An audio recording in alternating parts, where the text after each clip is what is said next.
Hello and welcome to the ICS 103 programming course, and today we're going to be talking about one-dimensional array, also sometimes referred to as a 1D array. Okay, so one-dimensional or 1D array.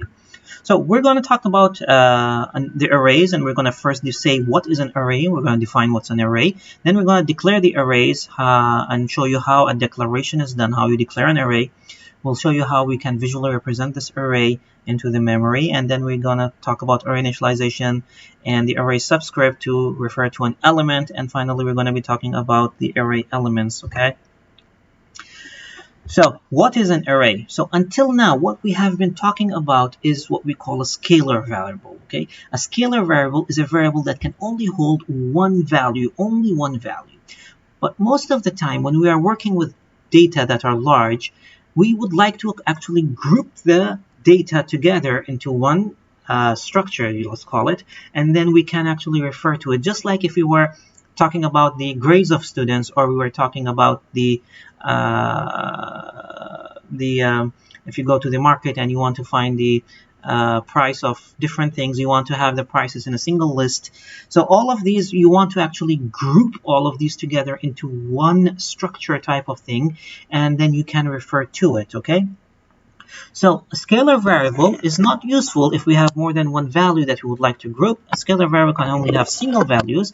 What we want to do is to have a group of data that is collected together, and that's where we introduce something called a data structure. Okay, and a data structure is something similar to this. It's a structure that's going to carry the data for you. One of the structure is an array. Okay, so we're going to start with an array. In math, sometimes they call it a matrices, but we're going to be talking about arrays. Okay, we're going to refer to them as array.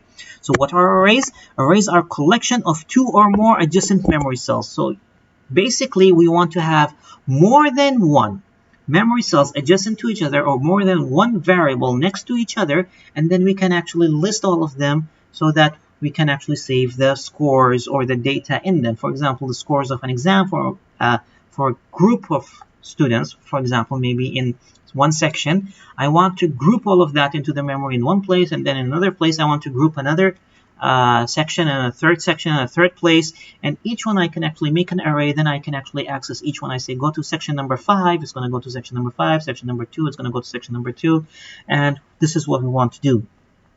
This problem with the arrays, or one of the constraints that the array has, are the array element have to be of the same type. Okay, so you cannot declare an array that can have an integer and a double variable. Okay, the array will have only integer variables or only double variables depending on the declaration. You cannot have 20% double, 30% character and other type mix and match. Doesn't work. For an array, each variable has to have all the elements of the same type. That's why it's called an array. Okay, so each element is of the same type, and all elements must be referenced by the same name. Okay, so you want to reference them by the same name, just like I told you. If we have different sections that I'm teaching, and I have section 1, 2, and 3, I want to actually say, when I say section 1, all the students of section 1 should be referenced by section 1. I can say section 1 student number 1, section number 1 student number 2, or section 2 student number 2. These variables should all be different, but I should be capable of declaring a name for a group, just like the section, so that I can actually refer to it by that name. Okay, so it makes life easy for me.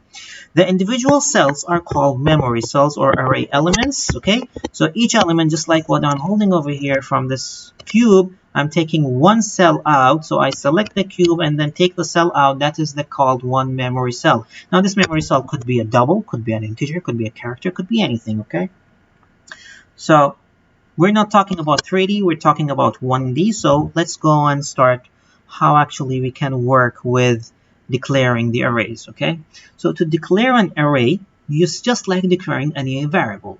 So you first specify the type, just like we specified in any other declaration. We say double, then the name x, and then between square brackets you give me how many elements are there in this array. So for this example, if we say double x8, the compiler is going to go into the memory and allocate for me 8 spaces. Okay, 8 spaces.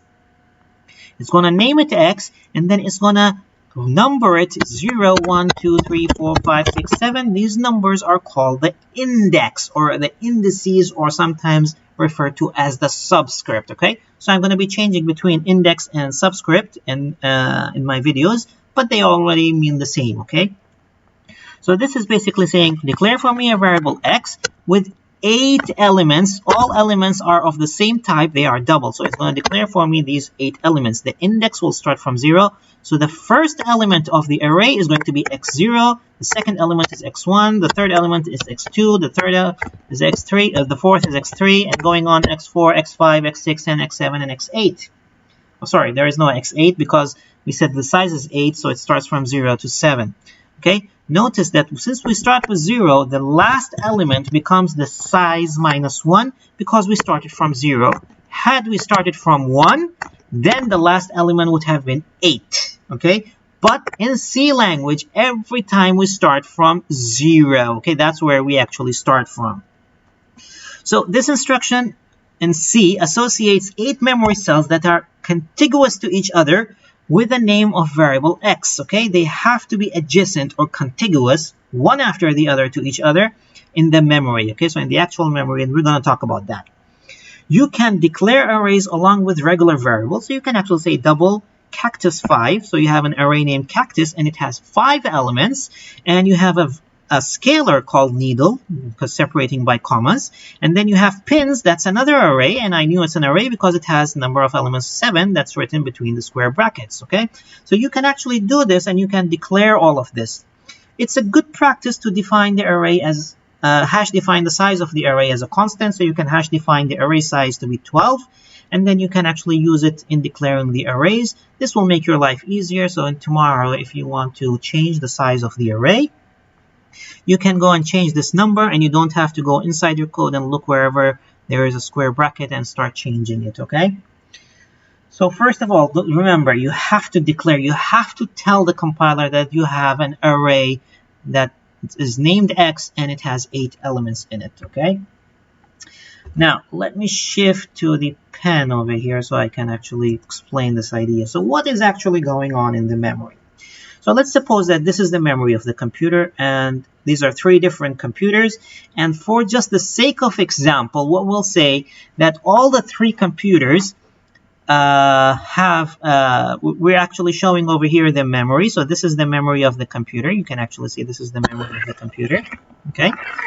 Now the memory of the computer, basically what's going on over here is that it is always indexed. So this is actually 1 byte. Okay, this is 1 byte, this is another byte, this is a third byte, and all of these bytes can be indexed. So for example, this byte is index number 10. So we say we didn't start from the start, so it starts from 0 actually. The first one is 0. Going on, there will be 10, 11, 12, 13, 14, 15, going on until the last memory, maybe the size, let's write it to be n, for example. So you have an n bytes in your memory. So this is going to be an example of the memory. So let me erase this, and I'm just going to tell you how we will work with it. Okay, so now we have declared a character array C8. So it's car C8. This is going to go into the memory and allocate for me 8 consecutive memory. Each memory is of size of a character. Now, since a character has a size of 1, this means that 8 bytes are going to be allocated for me one after the other. So suppose that the compiler comes and chooses memory cell number 10, where it's going to start our variable C. So it's going to go and say, okay, I'm selecting this. I need 8 consecutive, 1, 2, 3, 4, 5, 6, 7, 8. And this is going to be allocated for me, and I am going to call this C. And I'm going to index it 0, 1, 2, 3, 4, 5, 6, and 7. So when I say car 8, this is exactly what happens into the memory. The compiler goes to the memory, looks for 8 consecutive bytes to actually store the data in it. Okay, and this is called C, and each one is given an index. Then when you come and say C1 is equal to 8, what's basically happening is it's going to see index number 1. So we started with 0. This is index number 1. And when you say 8, 8 is actually written here. Okay? Actually, the ASCII value of 8 is written into the memory, but we will represent it by a single quote 8. Then, this is what happens when you do this, okay? Now we're done with this computer. Let's come to this computer, the second computer over here. In this computer, it's declaring an int x4 and then assigning a value 8 to it. Now an integer is 4 bytes, okay? So let's suppose that it starts the x in the same index as the other computer so that you can actually compare the two, although it can select any memory address it wants. So if it starts at 10, for example, this is x, it's going to go and select this 1, 2, 3, 4. That's one element. 1, 2, 3, 4. That's the second element. So this is index 0. This is index 1. And then going on, you will have selecting index 3 and going on until you have 4. Okay, so there will be 4 indices and it's going to go into the memory. Since I don't have a place, I'm just going to stop over here. And then you have x1 is equal to 8. So you have to go to the first index, okay, in x. So the x is here. The first index is over here. So inside these 4 bytes, I am going to be writing an 8. And the machine code for an 8 will be written over here, okay? So this is how the 8 is written. So the second index is going to take a value of 8. Coming to the third computer over here, we have double y2. So we have 2 elements in a double. Let's suppose start C again. So y is starting here. It's going to come over here. It's going to say 1, 2, 3, 4, 5, 6, 7, 8. Because a double is 8 bytes, it's going to allocate this, give it index number 0. And then the second element is going to be 1, 2, 3, 4, going on, maybe somewhere over here. It will be also of length 8. Let me erase it from here, basically, and just tell you that this is going to be an 8 index over here. And then it's going to declare these two for me. And then when I say y1 is equal to 8, it is in the 8 bytes over here that it's going to write for me an 8.0. Okay? So that's basically what's happening in the 8 byte. If I had over here y0 is equal to 5.1, so it's going to write 5.1 in this location, okay? So as you can see, inside the memory of the computer, everything is going differently. However, for the user, we don't care. So you don't need to know all of these things. I'm just explaining it to you so that you understand what the computer is doing. And you have more perspective of what's going on inside the memory of the computer. So remember, it also always goes to the name of the variable and then looks at the index on which one it has to write. So C1 is over here. It knows that it has to go 1 byte because we declared it as a character. Over here, X1 is going to be 14. Basically, we start from 10, go 4 more. So the address is 14 that we're going to start writing to.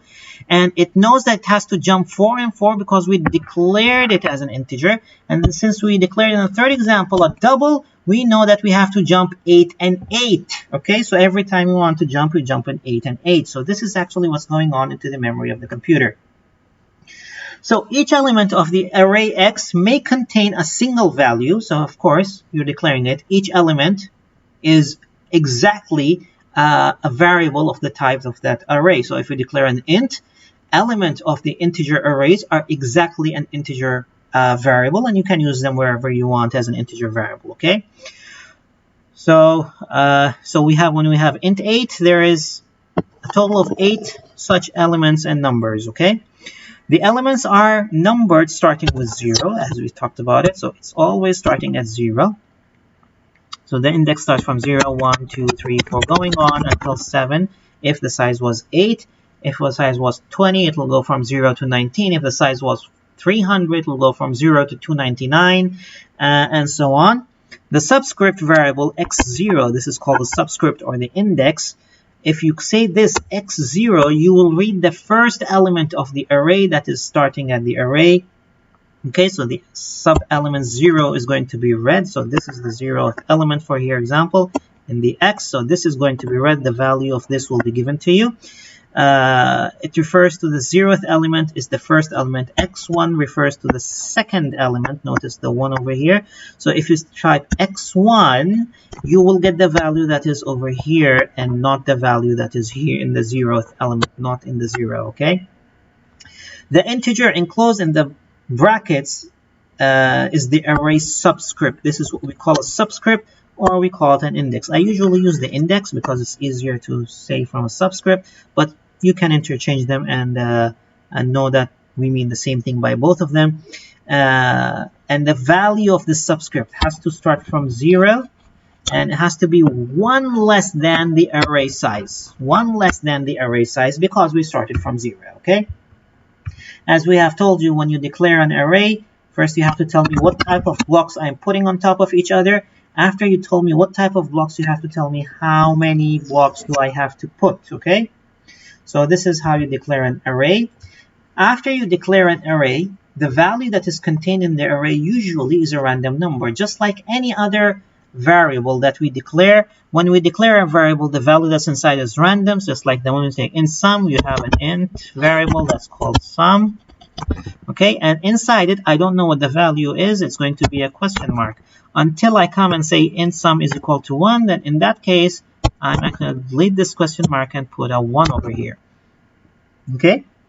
Arrays are similar to that variable, okay? They aren't initialized by default. So if I say x10, I can actually represent it, for example, over here as an array that is starting from 1, 2, 3, 4, 5, 6, 7, 8, 9, and 10. So it's 0, 1, 2, 3, 4, 5, 6, 7, 8, 9. This is my variable capital X, okay? I can put it in a row format, I can put it in a column format, whatever format is suitable for me, okay? Because inside the memory computer, you know how it's going, but we can actually represent it in any way we like, okay? If you have, what are the variables values inside over here? It's all unknown if we do it x10, okay? If we do it an x10 and we did not assign any value, say int x10, we know that the size of each one is 4, and inside it, the value is unknown, so you can actually put question marks everywhere, okay? So question marks. You can actually come and declare int x10 and say equal to, and then between the curly brackets, notice over here the curly brackets, you give me 10 values. If you do that, what this is going to do is basically, I'm just going to delete these question marks. Oops. Okay. This is index 0, 1, 2, 3. So if you declare int x equal 10, 2, 3, 5, 7, 11, it's going to put these values over for you. 2, 3, 7, oh sorry, it's 5 actually. 2, 3, 5, 7, 11, 13, 17, 19, 23. I forgot one. Which one was your 1, 2, 3? Oh, we got 4 is missing actually. Oh, you got the idea. So I have missed one actually over here. So it's going to be, let me put it this way, 29. So this is 9, this is 8, this is 7, this is 6, this is 5, this is 4, this is 3, this is 2, this is 1, this is 0. Correct. Okay. So when you do this, you can actually declare the value inside the array. The array elements are initialized in order listed, okay? So x0 will be 2. It will be this one, will be take the x value 0. This is x1, x2, x3, x4, x5, and going on, okay? So the order they are listed in, the sequence the numbers are in, is going to go exactly the same sequence when it's filling the array, okay? So this is what we call an initialization. So this is how you initialize an array. So you should initialize an array before you use it, because you don't want to use a random number that is in there. Okay, so after you initialize the array, there are sometimes we declare large arrays and it's too tough to initialize all the arrays, okay? So here's a nice way. If there are values in the initialization block, but not enough to fill the array. So what if we give them a value that is not enough. Just like this. We say int score 20 and it's equal to 0. So we have 20. Okay, I'm not going to draw the 20, but 0, 1, 2, 3. Going on. So this is the 19, this is the 18, this is 17. From 0 to 19 is, and then we say int score 20. So this is our score. And we say 0. Okay, now the first element will take the value of 0. But we notice we said that there are 20 elements and we only assign the value 0 to the first element. So the compiler is going to go and assign 0 for you. This is what it does. Okay, so this is by default so that you don't have to type too many numbers. So if you just initialize any number by 0, it's going to be 0. Now suppose that you delete this 0 and put a 1 over here. What's going to do, it's going to delete this 0 over here and going to put a 1, and the rest will be remaining zeros, okay? Although we didn't specify them, it will be initialized to 0. So the values that are not specified will always be initialized to 0, okay? Example over here, if we say int score 1, 2, 3, so that means that the first 3, 1, oh, sorry. This is, yeah, we have to delete this one. This is going to be 1, 2, 3, and the rest will have the value of 0. If there are values in the initialization block, okay, an explicit size of the array does not need to be specified, okay? So what does that mean? You can actually take the 20 out if you are explicitly going to have 20 variables, just like this, like int score. And notice over here, I did not put anything over here, okay? So there is nothing over here. And I said equals to, and between curly brackets, the curly brackets that are here, I put 20, 10, 25, 30, and 40. This is going to be making me a score, and I'm going to make it this way this time. 1, 2, 3, 4, 5. It's going to 1, 2, 3, 4, 5. It's going to be the name score. And it's going to have an index 0, 1, 2, 3, 4. Okay, and inside it is going to have the value 20, 10, 25, 30, 40. So basically what I'm saying is if you do not specify for me a number between the two square brackets and you give me the values, the compiler will go and count 1, 2, 3, 4, 5. It's going to allocate an array of size 5 for you and then put the values over here. So you don't have to specify the size because you already specified it over here. Notice you have to specify the size every time. Either you implicitly specify it by giving the curly brackets and not saying something over here. So it's going to count it and know how much is the size, or you have to write the number inside the bracket so it knows that it has these many elements. Okay, so it's always you have to specify it. This is called a direct specification. This is an indirect specification. Okay, so now let's talk about the array subscript. We use subscripts or indices, that's what I'm going to use, to differentiate between the individual array elements, okay? So there are many elements over here. You can see this is an element, this is another element, this is an element, this is an element, and this is an element. If I want to work with this element, I have to specify it by giving the name of the matrix, so I can give it a name. So let's suppose the name is X, so I can say X, and then whatever the index of this element is, I have to put the index of that element, 7, for example. It's going to go and fetch for me this element if the element index was 7. Okay, so we can use any expression of type int as an array subscript. So in the subscript, basically, what we're saying when you say X and between this is the subscript. In the subscript, we can use any expression, but the condition is that that expression has to resolve to an integer variable, not a double, not a character.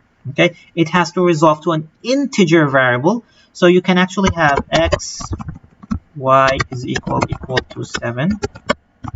Oh, sorry, in between square brackets. Okay, and y is equal to 7 is either 0 or 1. So this is going to be either x0 or x1. Okay, you can have an expression written inside. But if you have an expression written inside, make sure that it evaluates to an integer variable, okay? Or you can have a number like 5, 7, whatever you want, okay? Don't put x 2.5, okay? This is not a valid subscript, okay? The values of this subscript must lie between 0 and the array size minus 1, and 1 less than the array size. Notice 1 less than the array size Okay, it is essential that we understand that the distinction between an array subscript value and the array element value. When I say int x2, this is not a subscript. This is actually counting for me how many elements. Okay, then I can say int y is equal to 1. And then I can say x of y is equal to 5. So let's do this. What's happening over here? Int x and 2. So int x and 2, this is basically declaring for me an integer variable of type array. So this is x that has 2 elements. The index is 0 and 1. And the values are unknown for each one. Then I'm declaring an int y is equal to 1. So this is y. This is one element. This is y. And inside it, it's going to be 1. So, okay, so there are 1. And then I'm saying x of y is equal to 5. So x, this is the variable x. What is the index? The index is y. Y is 1. So y is 1. X of 1 is equal to 5. So I'm going to be placing a 5 into the x1 index. Okay, so notice the same names are here, but they are used in a different context. This is to declare the array of size 2, and this is to declare which element to use. Okay, so you have to distinguish between the two. Basically, if you have an int in front of it, that's how you declare it. If you don't have anything, then basically you're referring to it. That's how we distinguish between these things. Okay, so the subscript is y. Notice the subscript over here is y, okay, which was assigned the value of 1. And the array element value is 5. So you take the 5 and put it inside the array element 1 of x. Okay.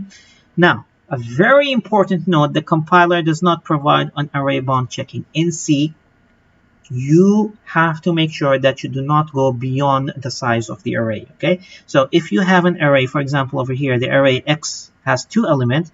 If you say x3, okay.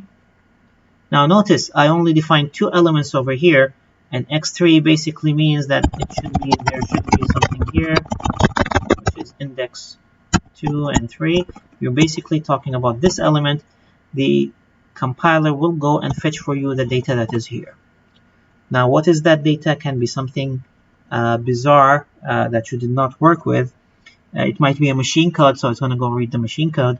It's going to be, might be another variable that's stored over there, so you're going to read the value of the variables over there. It might be just junk over there, so it's going to go read the junk. So don't go outside the index. That is why we say the compiler does not provide any array bound checking. Okay, so if you go outside the limit of your array, that is your problem. You're the programmer. You're the smart person. You should know that you should not go beyond that number. Okay. Okay, now accessing array elements. Okay, so when I say 0.1, this means the second element of the array since the index starts from 0. Okay, if I say 0.9 is equal to 20, this is the 10th element of the array. We can use a loop to access all the elements of an array. Okay, so when we want to access all the elements of the array, a loop is a very, very convenient way. Okay, so for example, let's adding the values of all elements of an array. We have 2 alternatives. So let's suppose that we have the array A. We can say for I is equal to 0, I less than the array size I plus plus, sum plus equals to AI. Okay, so you're basically starting from index 0. You're going to I less than the array size. So you define the array size as a constant, and then you have an I plus plus. Okay, so you are looping from 0, index number 0 basically here, to index number that is the array size. It's the array size, okay, minus 1. How do I know it's array size minus 1? Notice that I did not use the equal to sign over here.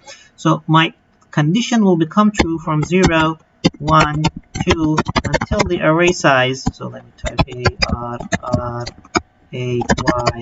ARRAYSIZE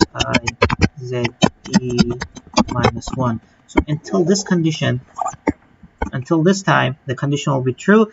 Otherwise, it's not going to be true. Okay, so if it's equal to the array size, notice the less than will become false and it's going to get out. Or you can write for I is equal to 0, I less than or equal to. Notice I use the equal to sign. Since I use the equal to sign, I have to indicate that it is going to array size minus 1 because the array bounds are from 0 to array size minus 1. So either you use this or this. Both of them do the same thing. This is not having the equal to sign, so you don't have to write minus 1. And over here, since you're using the equal to sign, you have to write write minus 1. In both cases, you are going over here and saying sum plus equals to AI. So before this, if you make the sum is equal to 0, it's gonna go and add the value of A0, A1, A2, A3, A4 until it reaches the array size. It's gonna take all the value and add it to it and then get out. Okay. So note the array elements is a single value variable. So each element is a single valued variable. It's a normal variable. So if you have an array element of an integer array, that's a normal integer variable. You can use it, you can pass it, you can assign values to it, you can do whatever you can do with another variable, okay?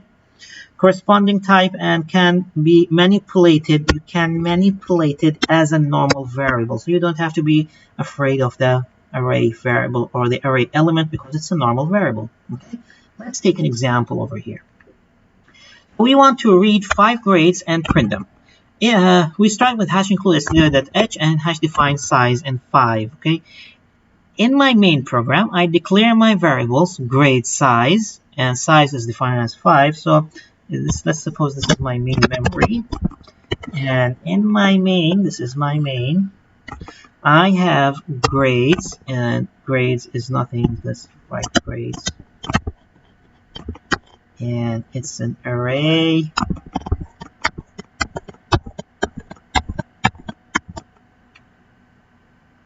Well, let me just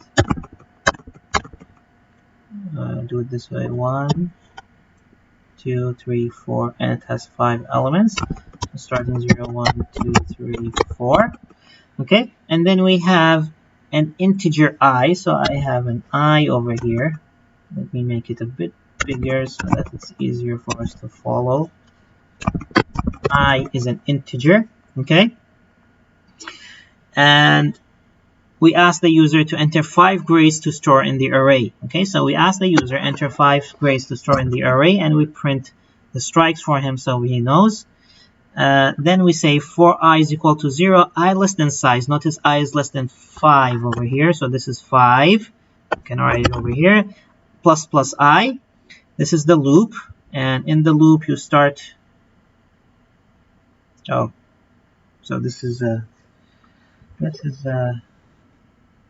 let me fix this. So coming back over here. This has to be on the next line. I have made a... Yeah, this is how it should be, because that's a comment. So we start from I is equal to 0, I less than 5 plus plus I, and then we start our for loops of here. This is a loop that is going to be taking the grades of the students. We ask the user to enter percentage D element of the grade, and we percent I. So I starts from 0. So when we come over here for I is equal to 0, we put 0 over here. Is 0 less than size, less than 5? Yes, we go in, we print this to the user, we print number 0. So element number 0 is printed. And then we do a scanf, and suppose that the user enters number 1. Okay, so the number 1, we do a scanf and put it in the address of grade of I. What's the value of I? The value of I is 0. So I'm going to put this one over here. Okay. Then the loop finishes, we go back and we do the increment. I will now become 1. It was 0, it will become 1. Once it becomes 1, it's going to go check this. Is I less than 5? Yes, it's less than 5. It's going to end print element number 1 because I is 1 now. Okay. Element number 1, and I suppose that the user enters 2, so I'm going to put 2 over here because I'm writing it into grades of I, which is grades of 1, so this is the second index. Then I'm going to go and increment I by 1, so 1 will become 2. Now check 2 is less than 5. I go back in and I enter the value of the 2 element. Okay, and I'm waiting for the user, and I'm going to store it into a variable grades 2. So grades 2 is basically over here. So the user enters 3. So I'm going to put 3 over here. Okay, this is how the program is going. Going on, I'm going to increment the I by 1. So it's going to become 3. Then I'm going to ask the user to enter a value. The user entered 4. So I'm going to put 4. Then it's going to be deleting this value and becoming 4. 4 is still less than 5. I'm going to go in, and when I'm going to go in, I'm going to ask the user to enter the 4th element. Okay, so notice I start from 0, so I'm going till 4, and in the 4th element I'm going to get a 5, so I'm going to store it in the 5th element, which is index number 4 in my grade. And then I'm going to come back over here, then I'm going to go increment the I by 1. It's going to be, now it's going to be 5. Once it's 5, I'm going to come to this condition. This condition is going to be false, so I'll jump out of my program, and then I'm going to do a print n /n, so I have this empty space. Okay, so that's what's going on. Then again, I come for I is equal to 0, so I go to the same variable I delete whatever is in it, and I make it 0. So I made it 0, and then I less than size is I less than 5. Size is 5. Yes, I is less than 5. I go print the percentage d, which is I, so 0 in front of this one, and in place of the percentage f, I have to print grades of 0. The grades of 0 is 1, so I'm going to be print 1.0. Okay, notice that since I declared grade as a double, actually, I should have written this as 1.0, 2.0, 3.0, 4.0, 5.0 inside the memory, okay, because the compiler will automatically cast the numbers into a double. So the first time I'm going to be printing 0, it's going to print for me 1. The next time I'm going to be printing 1, so I is going to increment by 1. I'm not going to go into details too much, and it's going to be 1, and we're going to go and check this condition again. When this condition is checked, is true, it's going to come and say 1 and the second number, which is 2, so it's 1 and 2.0. Then it's going to go and increment 2, 3, 4 until 5. So in 2 it's going to print 3, it's going to print 4, it's going to print 1. It becomes 5, it's going to check this condition, it's going to become false, it's going to go out, and it's going to stop the program. Okay, sorry, it's going to not here out, it's going to go, since there is no curly brackets, it's going to go out over here, and it hits a return 0. That will end the program for you. Okay, so this is the output of this program. So you see how we can actually fill the grades, and how it's going to go into the and how do we actually use loops to work with arrays. The second example that we're going to do is read data into 2 arrays and subtract their corresponding elements, storing the result in a 3rd array. Okay, so there are, notice from the question, read data into 2 arrays. So we do have arrays, we have 2 arrays, and we have another array in which we will store. So we have 3 arrays. That is why when we come in our function, we have the hash include, and we define the size to be 5 over here. And int main void, we declare first, second, and diff. Okay, each one has. So when we come to this line, what's going to happen is we're going to, in the memory of the computer, we'll have the first, 1, 2, 3, 4, and 5. So 0, 1, 2, 4. Then you'll have a second. Okay, all of them are the same type.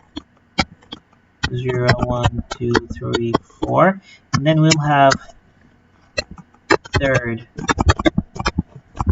Okay, and in the third, oh sorry, not the third, the diff, sorry. We have 3 variables, that's correct. But its name is diff. Okay, so these are the name. First, second, and diff is going to be this one. 1, 2, 3, 4, 0, 1, 2, 3, 4. So all of them have 5 elements in them, okay? Then you say printf enter percentage d, which is the size. So the size is 5, is going to be printed over here. Data items for the first array. So enter 5 data items for the first array. Suppose that the user enters 1, 2, 3, 4, 5. Okay. Then we have 4 I is equal to 0. So I have a an I over here that I forgot to declare. So I'm going to be declaring an I over here. Okay, the single scalar variable. So I say for I is equal to 0, I less than size, which is 5. Okay, so that's true. So I go ahead scanf, and I read the first number that was entered to the user, and I put it into the address of first I. Okay, so the address of first 0. So the I is 0 basically over here. So I have to go to the first 0 and read the first number, and I'm going to put it into the first. Okay, then I'm going to increment my I by 1, so now I can actually delete the 0 and make this 1.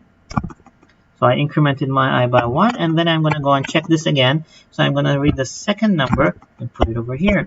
Then I'm going to delete this, make this 3, read the third number and put it here. I'm going to delete this, make this 4, read the fourth number and put it here. Then I'm going to delete this, make it 5, read the fifth number, put it here. Then I'm going to delete this.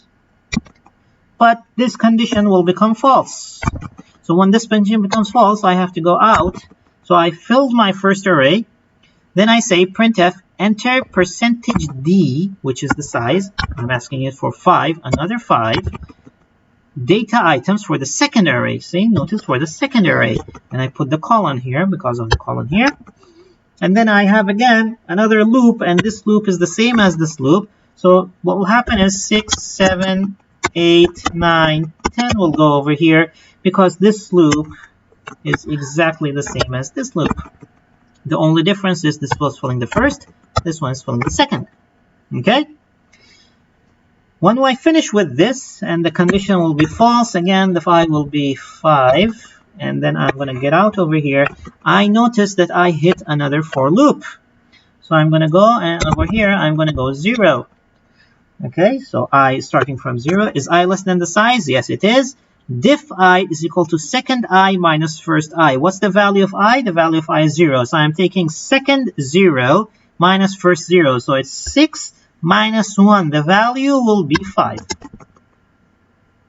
Okay, so this is the value. Now, since I don't have a curly bracket, there's only one statement. I go back, increment I by 1. So this I will become 1, and then I'm going to say diff I, which is diff 1, is the second 1 minus first 1. So the second one, this one minus the first one, 2 minus 7 is again a 5. Okay, so I'm going to go back over here, decrement my I by 1, increment my I by 1, so it's going to become 2. So I'm going to do this, and I'm then going to subtract these two numbers with each other. So it's going to be a 5. Then I'm going to subtract these two numbers over here. That's going to be 5. Then I'm subtracting these two numbers here. That's going to be 5. And then my I will basically change from 2 to 3 to 4 to 5. And at 5, it's going to exit because I have this condition that will be not satisfied. So I'm going to jump from here outside the for loop.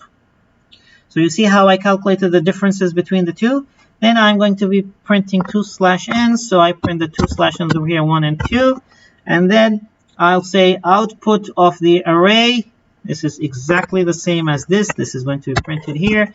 And then I have another for loop. And in this for loop, I say for I is equal to 0. So I'm going to delete whatever is in here. And I say I is equal to 0. I come and say percentage 5d, percentage 5d, percentage 5d. So I'm printing the first, the second, and the difference. So I'm going to, and notice that I'm going I, so it's 0, 0, 0. So I'm printing 1, 6, and 5. So it's going 1, 6, and 5. Then 2, 7, 5. So it's 2, 7, 5. Then 3, 8, 5. 3, 8, 5. It's going to be printing exactly what's going on. 4, 9, and 5. So it's going to be 4, 9, and 5. Then 5, 10, and 5. 5, 10, and 5. So that's what's going to be printed to the user. So you notice now how we use loops to work with 1D arrays, okay? Here's another example. Compute the mean and standard deviation of an array of data and display the differences between each value and the mean. So here is the hash includes. We're going to be using some math.h functions, so we include them. And we have the size to be 8. Now we're increasing the size to be 8, so we have bigger arrays, okay? So I'm not going to draw the memories, but you can actually follow it me right now. So x is of size, so we have x is 8. We have mean, we have standard deviation, sum. All of these are scalar variable, and we have an integer I. We ask the user to enter the size, so going to be over here in the percentage d, so 8. We ask the user to enter 8 numbers separated by blanks. Okay, and then we use the for loop for I equals 0, I less than size, which is 8, I plus plus. So I'm going to be doing the scanf how many times? I'm going to be doing it 8 times. Each time I'm going to be updating x0, x1, x2, x3, x4, x5 until x7. And I'm going to read a double number. So the numbers that are written by the user over here are going to be automatically casted to a double if they are integers, and they're going to be saved into the array elements. Okay?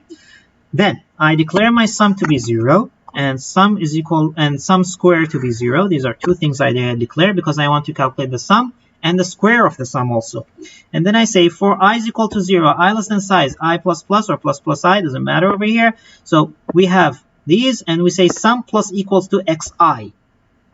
So we take the value of x0 and put it into the sum. The sum was 0, and then we, in the next loop, we're going to be adding x1, then the next loop we'll be adding x2, and the next loop we'll be adding x3. Going on, in each loop, we'll be adding the x value to the sum, okay?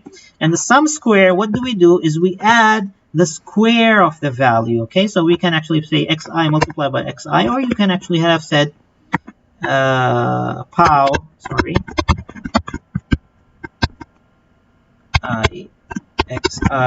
comma 2.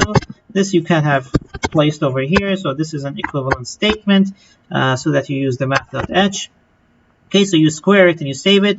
And notice you will be squaring the element 0, then 1, then 2, then 3, then 4, then 5. So every time you get the sum, you add the value and you square it and add it. Add the value, square it, and add it. So this is basically getting for you all the sums and the sum of squares. Okay, now you want to compute and print the mean and the standard deviation. Okay, so the mean is nothing but the sum divided by the size, because that's the size of the element that you, the arrays that you have. So the number of elements in the array. So this is the mean, and the standard deviation is defined as the square root of this. Okay, so this is the standard deviation.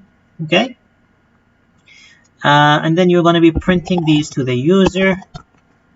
Okay, the mean is and the standard deviation is, so you print the mean and you print the standard deviation. And then what you want to do is you want to display the difference between each item and the mean. Okay, so everybody how far he is from the mean. So you can actually print this. So this is just a constant print. It's going to be printed over here. Then you print the header of the table. So the header is printed here. And then use a for loop to go onto your elements of the array, so the xi and the xi minus the mean. This is what's going to be printed, and you're printing I. So I is going to be going 0, 1, 2, 3, 4, 5, 6, 7, and the corresponding value in x0, x1, x2 will be printed over here. So if you just follow them, it will be the same numbers that are written over here. Okay, so after that, the program is going to exit from the for loop, and you're going to be ending your program because you have a return 0. So this is what's going on in this example. Okay? And with this, we reach to end our class. Thank you for listening to me. I hope you enjoyed it. And I'll see you in the next class. Bye-bye.